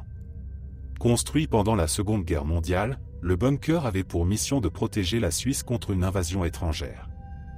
Avec ses kilomètres de tunnels cachés sous terre, ses postes de tir et ses pièces secrètes, cet immense bunker est devenu une véritable ville souterraine, capable de loger des soldats, des civils, et de tenir un siège pendant des mois. Cependant, depuis la fin de la guerre, le bunker de Sargan est aussi devenu le centre d'une légende effrayante, celle des soldats fantômes qui entraient encore les lieux. L'histoire commence peu après la fin de la guerre, lorsque les soldats suisses qui avaient servi dans le bunker racontèrent des histoires troublantes sur leur séjour. Ils parlaient de bruits inexplicables résonnant dans les longs couloirs sombres et humides, des pas réguliers comme si quelqu'un marchait au pas, des voix murmurées dans des langues inconnues, et des cris étouffés, comme si des soldats s'appelaient les uns les autres depuis des pièces voisines.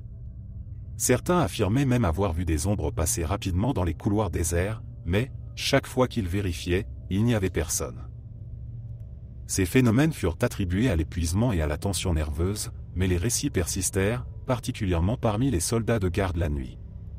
Un soldat, Hans, rapporta avoir vu une figure humaine, un uniforme gris-vert, marcher lentement à travers un tunnel, sans aucun bruit. Il cria pour demander à l'homme de s'identifier, mais la figure continua d'avancer sans répondre. Intrigué et quelque peu inquiet, Hans le suivit. La silhouette tourna dans un couloir, mais lorsqu'Hans arriva à cet endroit, il découvrit que le passage était un cul-de-sac. L'homme avait disparu. Traumatisé, il raconta l'histoire à ses supérieurs, mais on le moqua et lui dit que son imagination lui jouait des tours. Mais les phénomènes paranormaux ne s'arrêtèrent pas là. Au fil des décennies, le bunker, bien que désaffecté pour des opérations militaires, resta entretenu et servait de lieu de formation pour les recrues. Certains jeunes soldats, peu impressionnés par les vieilles légendes, décidèrent de passer la nuit dans une des chambres des officiers, espérant prouver que ces histoires n'étaient que des superstitions.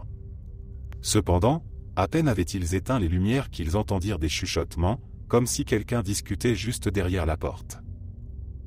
L'un des jeunes hommes, Reto, se leva et ouvrit brusquement la porte, espérant surprendre un camarade qui leur faisait une blague. Mais le couloir était vide. Plus étrange encore, les chuchotements cessèrent dès que la porte fut ouverte, laissant un silence pesant. Les soldats, désormais sur leur garde, décidèrent de rester éveillés le reste de la nuit, mais les bruits de pas, les chuchotements, et des coups sourds sur les murs continuèrent jusqu'à l'aube. Après cet événement, plus personne ne voulut passer une nuit complète seul dans le bunker. Ce qui rend ces légendes encore plus troublantes, c'est l'histoire cachée derrière le bunker de Sargan. Bien que la Suisse n'ait pas été envahie pendant la Seconde Guerre mondiale, il y eut plusieurs incidents tragiques à l'intérieur du bunker même. Des accidents mortels survinrent lors de la construction, et certains soldats moururent dans des conditions mystérieuses, souvent attribuées à des accidents d'entraînement ou à des tirs malheureux. On raconte également qu'un soldat, souffrant de stress et de fatigue, se serait suicidé dans une des salles les plus reculées du complexe. Depuis, cette pièce, surnommée la chambre froide, est évitée par ceux qui connaissent l'histoire. Au fil des ans, des visiteurs civils ont eu accès au bunker, qui est devenu en partie un musée. Bien que l'endroit soit un témoignage fascinant de l'histoire militaire suisse, beaucoup de visiteurs affirment ressentir une ambiance oppressante en descendant dans les tunnels sombres et étroits. Plusieurs ont rapporté des sensations de malaise, des frissons inexplicables, et même l'impression d'être suivis par une présence invisible. Certains affirment avoir capté des voix sur leurs enregistrements audio, bien qu'aucun bruit ne soit audible au moment de l'enregistrement. Dans les années 1990, une équipe de chasseurs de fantômes décida de mener une enquête dans le bunker, espérant enregistrer des preuves des phénomènes rapportés. Armés de détecteurs de mouvement, de caméras infrarouges et de microphones sensibles, ils passèrent une nuit complète dans les tunnels. Bien que les caméras ne capturèrent aucun mouvement visible, les microphones enregistrèrent des bruits étranges, des coups réguliers, des pas échoïques dans les tunnels, et, à un moment donné, un murmure à peine audible disant « Reste ici ». Ce qui rend le bunker de Sargan si effrayant, c'est la combinaison de son histoire militaire sombre, des morts tragiques et de l'isolation oppressante des tunnels souterrains. Ceux qui y entrent, même en plein jour, parlent souvent d'un poids mystérieux qui semble les suivre, comme si les esprits des soldats défunts n'avaient jamais quitté leur poste. Aujourd'hui, bien que certaines sections du bunker soient ouvertes au public, de nombreuses parties restent inaccessibles, fermées et oubliées. Les légendes disent que c'est dans ces zones non explorées que l'activité paranormale est la plus forte. Certains disent même que les soldats fantômes continuent de marcher dans les tunnels, toujours en service, incapables de réaliser que la guerre est finie.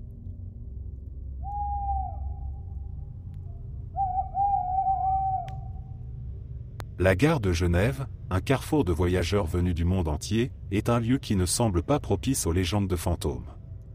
Pourtant, depuis de nombreuses années, des récits circulent parmi le personnel et les usagers réguliers de la gare concernant une apparition mystérieuse, celle d'un homme errant dans les couloirs et les tunnels désertés, surtout aux heures tardives. L'histoire de ce fantôme remonterait aux années 1920, quand un cheminot, nommé Paul Meyer, trouva une mort tragique sur les rails de la gare. Paul était connu comme un homme dévoué à son travail, mais aussi comme quelqu'un de solitaire. Il travaillait souvent de nuit, entretenant les locomotives et surveillant les quais lorsque la gare était presque vide. Un soir d'hiver, par une nuit particulièrement brumeuse, Paul disparut subitement alors qu'il effectuait sa ronde habituelle. Le lendemain matin, son corps fut retrouvé mutilé sur les rails, visiblement heurté par un train. Les autorités conclurent à un accident, mais plusieurs de ses collègues affirmèrent avoir vu des lumières étranges et entendu des bruits inhabituels près de la voie cette nuit-là. À partir de ce moment, les rumeurs d'apparitions fantomatiques commencèrent à circuler. Certains cheminots, travaillant eux aussi lors des heures nocturnes, racontèrent avoir vu un homme marchant lentement sur les quais, vêtu d'un manteau sombre, le regard vide et fixant les rails. À chaque fois qu'il tentait de l'approcher, il disparaissait, se fondant dans l'obscurité ou, parfois, comme s'évaporant sous leurs yeux. Le fantôme de la gare de Genève n'était pas seulement une simple apparition fugace pour les cheminots de l'époque. De nombreux employés affirmaient avoir senti une présence glaciale à leur côté lors de leur garde de nuit. Les récits se multipliaient, des outils se déplaçant tout seuls, des portes claquant sans raison, et surtout, ce spectre silencieux apparaissant toujours à la même heure, entre minuit et 2 heures du matin. L'un des témoignages les plus troublants provient d'un chef de gare nommé Henri, qui travaillait dans les années 1930. Une nuit d'hiver, alors qu'il effectuait une inspection des tunnels souterrains de la gare, il entendit des bruits de pas résonnant derrière lui. Pensant que l'un de ses collègues avait oublié un outil ou s'était perdu dans les couloirs, il se retourna, mais ne vit personne. Pourtant, les pas continuaient, suivant son propre rythme, mais toujours invisibles. Il accéléra le pas, son cœur battant plus fort à chaque seconde, mais les bruits de pas s'intensifièrent, se rapprochant.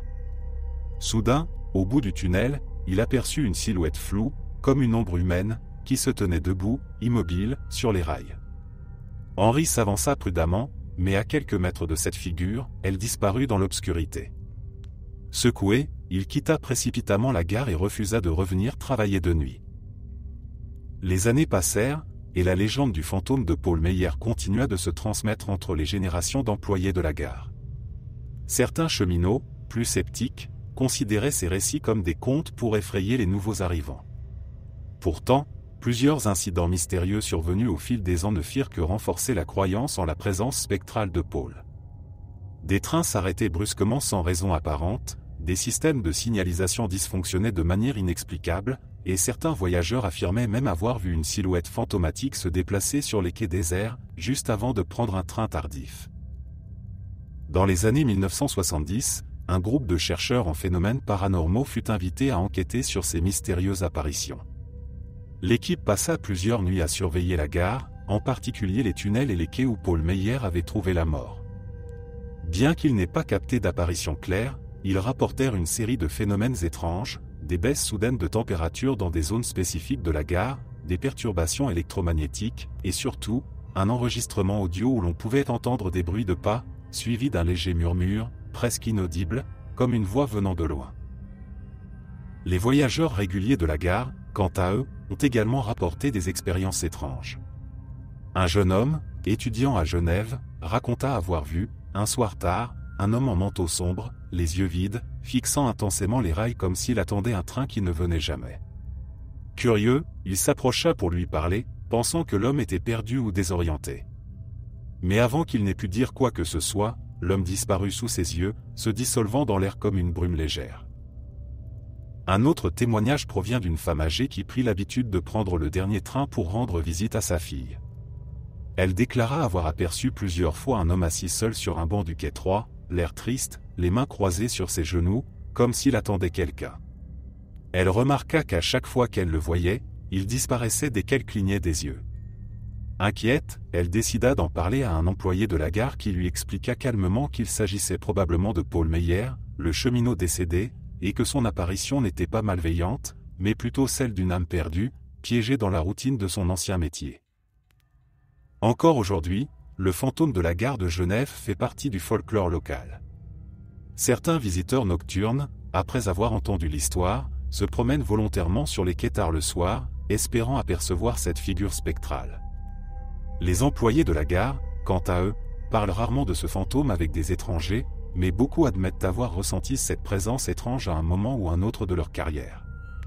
Les tunnels de la gare, en particulier, sont évités par ceux qui croient aux esprits, surtout pendant les nuits brumeuses et silencieuses, où le bruit des trains semble lointain et irréel. La légende de Paul Meyer, bien que datant de presque un siècle, persiste encore, alimentée par de nouveaux témoignages et des mystères non résolus.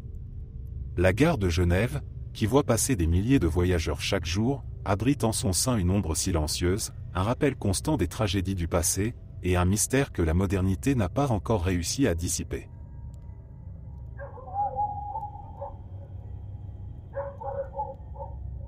Le col du Simplon, l'un des plus anciens passages alpins reliant la Suisse à l'Italie, est un lieu de beauté spectaculaire et de mystères anciens.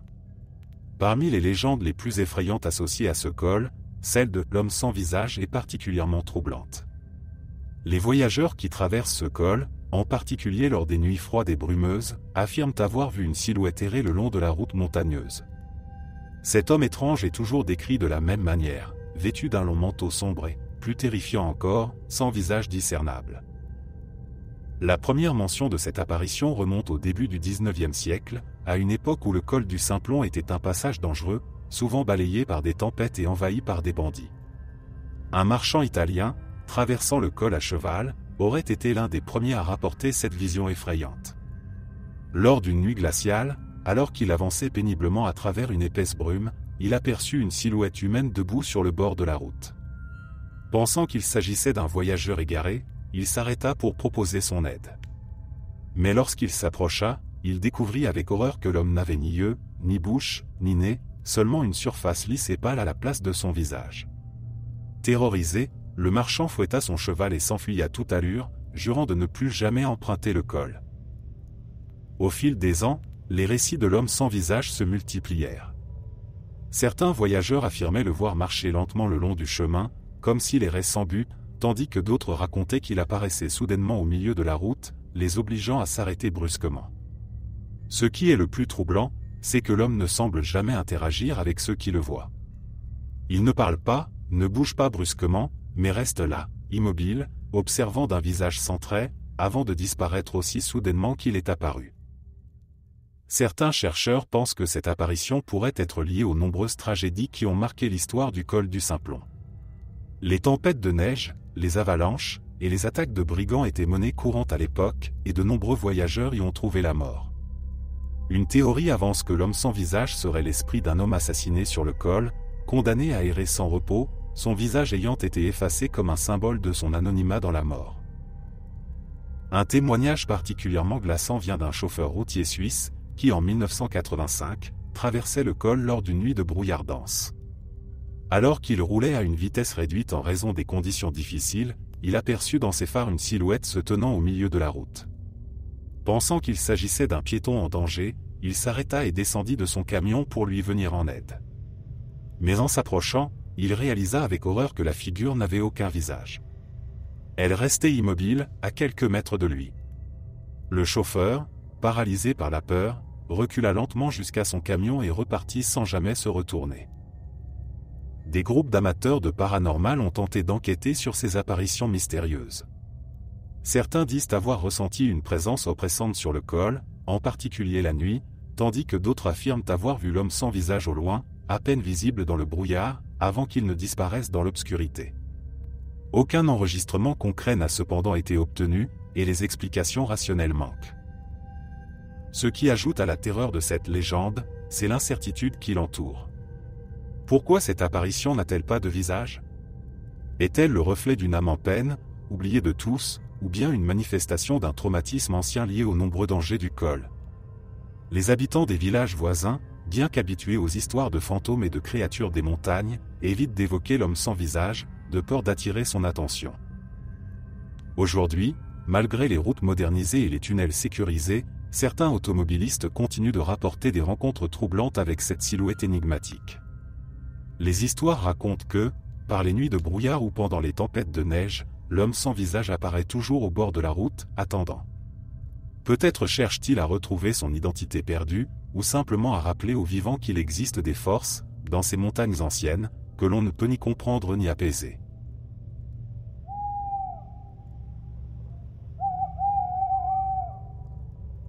Dans la station UP de Gstad, célèbre pour ses hôtels luxueux et ses visiteurs prestigieux, se trouve l'hôtel Bellevue, un établissement chic qui semble hors de portée des légendes surnaturelles.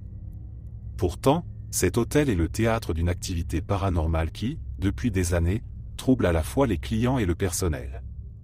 Le poltergeist du Bellevue, comme il est surnommé, est une entité invisible qui se manifeste par des bruits, des déplacements d'objets, et des phénomènes inexpliqués dans certaines chambres. Les premiers signes de ce poltergeist remontent aux années 1930, peu après l'ouverture de l'hôtel. Des clients commencèrent à rapporter des incidents étranges, des objets qui changeaient de place pendant la nuit, des lumières qui s'allumaient et s'éteignaient seules, et même des coups sourds frappés au mur sans qu'il y ait personne de l'autre côté. Au début, le personnel mit ces événements sur le compte de la fatigue ou de l'imagination des clients, mais à mesure que les témoignages se multipliaient, il devint clair que quelque chose d'inexplicable se passait. La chambre 12, en particulier, est connue pour être le foyer principal de cette activité paranormale. Un couple y séjourna dans les années 1950 et rapporta une série d'incidents terrifiants. Dès leur première nuit, ils furent réveillés par des coups frappés sur la porte, mais lorsqu'ils ouvraient, personne n'était là. Au milieu de la nuit, la température de la chambre baissa brusquement, et des bruits de pas résonnèrent sur le plancher, comme si quelqu'un marchait lourdement autour de leur lit. Le matin venu, ils trouvèrent leurs bagages déplacés, et l'armoire, qu'ils avaient fermée à clé, grande ouverte. Un autre client, un homme d'affaires venu passer un week-end au Bellevue dans les années 1970, raconta avoir vu une chaise se déplacer seule dans la chambre pendant qu'il était sous la douche. Pensant d'abord qu'il avait rêvé, il referma les yeux, mais lorsqu'il les rouvrit, la chaise était désormais placée contre la porte, comme pour l'empêcher de sortir. Terrifié, il quitta l'hôtel plus tôt que prévu et refusa de revenir malgré l'offre d'une compensation généreuse. Le personnel de l'hôtel a également été témoin de phénomènes inexpliqués. Des femmes de chambre ont rapporté des lits faits le matin qui étaient défaits lorsqu'elles revenaient en fin de journée, des fenêtres qui s'ouvraient toutes seules malgré un verrou fermé, et des objets de décoration qui changeaient mystérieusement de place. Certains employés ont même affirmé avoir entendu des rires légers ou des murmures étouffés dans des chambres pourtant vides. Dans les années 1980, un groupe d'enquêteurs spécialisés dans le paranormal fut appelé à l'hôtel pour étudier ces phénomènes. Ils passèrent plusieurs nuits dans la chambre 12, armés de caméras, de magnétophones et de thermomètres pour tenter de capturer des preuves de l'existence du poltergeist. Bien qu'ils ne captèrent pas d'apparition visible, ils enregistrèrent des fluctuations de température anormales et des bruits inexplicables, comme des coups frappés sur les murs ou des rires étouffés venant du fond des couloirs. Ces enregistrements ne fournirent cependant aucune explication rationnelle à ce qui se passait dans l'hôtel. Le poltergeist de l'hôtel Bellevue semble inoffensif, bien qu'il ait provoqué de nombreuses frayeurs. Contrairement à d'autres entités malveillantes, il ne semble pas chercher à blesser qui que ce soit, mais plutôt à se faire remarquer. Certains clients, intrigués par la légende, demandent même à séjourner dans la chambre 12, espérant vivre une expérience paranormale. Pourtant, la plupart des visiteurs préfèrent éviter cette partie de l'hôtel, surtout la nuit. Le mystère du poltergeist de l'hôtel Bellevue reste non résolu à ce jour. Les propriétaires actuels de l'hôtel reconnaissent les phénomènes, mais préfèrent ne pas en faire un sujet public, craignant que cela n'affecte la réputation de l'établissement. Néanmoins, les histoires circulent parmi les clients fidèles et les employés, qui s'accordent tous à dire qu'il y a quelque chose d'inexplicable à Bellevue.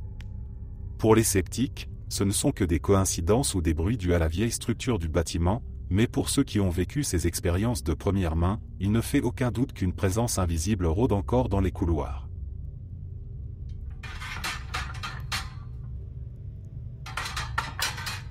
Le glacier d'Aletsch, le plus grand et le plus impressionnant de Suisse, est une merveille naturelle, attirant des visiteurs du monde entier.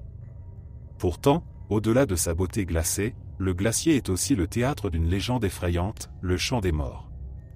Selon la tradition locale, ceux qui s'aventurent trop profondément dans les crevasses et les fissures du glacier peuvent entendre des voix, des chants mélancoliques émanant des entrailles de la glace, comme si les âmes perdues sous la glace tentaient de communiquer avec les vivants. La légende du chant des morts remonte à des siècles, lorsque les montagnards racontaient des histoires de voyageurs disparus, avalés par le glacier lors de tempêtes de neige. Avec le temps, des témoignages de randonneurs et d'alpinistes commencèrent à affluer, chacun affirmant avoir entendu des voix étranges dans les vents glacés qui balayaient les montagnes. Les sons, doux mais inquiets, ressemblaient à des chants de lamentation, comme des prières ou des appels au secours. L'une des premières histoires documentées date du XVIIIe siècle, lorsqu'un groupe de bergers traversant le glacier à la recherche de leurs chèvres disparues entendit des chants mystérieux. Ils racontèrent que les voix semblaient venir de partout et nulle part à la fois, se répercutant sur la glace et les rochers environnants. Terrifiés, les bergers abandonnèrent leurs recherches, convaincus que les voix étaient celles des esprits des voyageurs disparus. Ils revinrent plus tard avec une équipe de secours, mais aucune trace des chèvres ni des voix ne fut retrouvée. Depuis lors, les témoignages sur ces chants fantomatiques n'ont cessé d'affluer. Les guides de montagne locaux avertissent les alpinistes de ne pas s'aventurer trop profondément dans le glacier, surtout par mauvais temps. Ils racontent que les crevasses cachent souvent des corps figés dans le temps, piégés sous des tonnes de glace, parfois visibles lors de la fonte estivale. Certains disent même que ces corps, lorsqu'ils sont découverts, sont dans des positions figées d'angoisse, comme s'ils tentaient de s'échapper d'une force invisible au moment de leur mort. L'une des histoires les plus troublantes vient d'un alpiniste nommé Marcus Weber, qui escaladait le glacier en solitaire au début des années 1970. Alors qu'il grimpait sur une paroi de glace, il affirma avoir entendu un chant doux mais inquiétant résonner à travers les parois du glacier. Au départ, il pensa que c'était un effet acoustique créé par le vent. Mais à mesure qu'il progressait, les voix devenaient plus claires, jusqu'à ce qu'il distingue nettement des paroles dans une ancienne langue qu'il ne comprenait pas. Troublé, il accéléra le pas pour rejoindre un refuge. Peu après, il fut pris dans une tempête de neige soudaine, mais il réussit à trouver abri. Ce n'est que plus tard, en discutant avec les habitants du village en contrebas, qu'il apprit l'existence de la légende du chant des morts. Il jura de ne plus jamais escalader seul le glacier. Une autre histoire, plus récente, remonte à 2015, lorsqu'un groupe de jeunes randonneurs campait près du glacier. En pleine nuit, ils furent réveillés par des bruits étranges, comme des gémissements venant de la glace elle-même. L'un d'eux, muni d'un dictaphone, tenta d'enregistrer les sons, mais chaque fois qu'ils allumaient leur appareil, les voix semblaient s'estomper. Effrayés par cette expérience, ils plièrent leur campement au petit matin et quittèrent les lieux précipitamment. Les scientifiques qui ont étudié le glacier suggèrent que ces sons pourraient être causés par les mouvements naturels de la glace, qui se déplacent constamment sous la pression et le poids. Ces craquements et fissures, amplifiés par les échos dans les crevasses, pourraient ressembler à des voix humaines pour ceux qui ne s'y attendent pas. Pourtant, ceux qui ont entendu ces chants insistent sur le fait qu'ils ressemblent trop à des voix humaines pour n'être que des phénomènes naturels. Aujourd'hui encore, la légende persiste. Les guides locaux continuent de mettre en garde les randonneurs contre ces étranges phénomènes et déconseillent de camper près du glacier la nuit. Ceux qui ont entendu le chant des morts parlent d'une expérience mystique, mais aussi terrifiante, comme si les âmes perdues tentaient de rappeler au monde des vivants qu'elles sont toujours piégées dans les glaces éternelles du glacier d'Aletsch. Merci d'être resté jusqu'à la fin. N'oubliez pas d'aimer la vidéo, de vous abonner et de partager vos propres histoires en commentaire. On se retrouve demain à la même heure devant ce feu.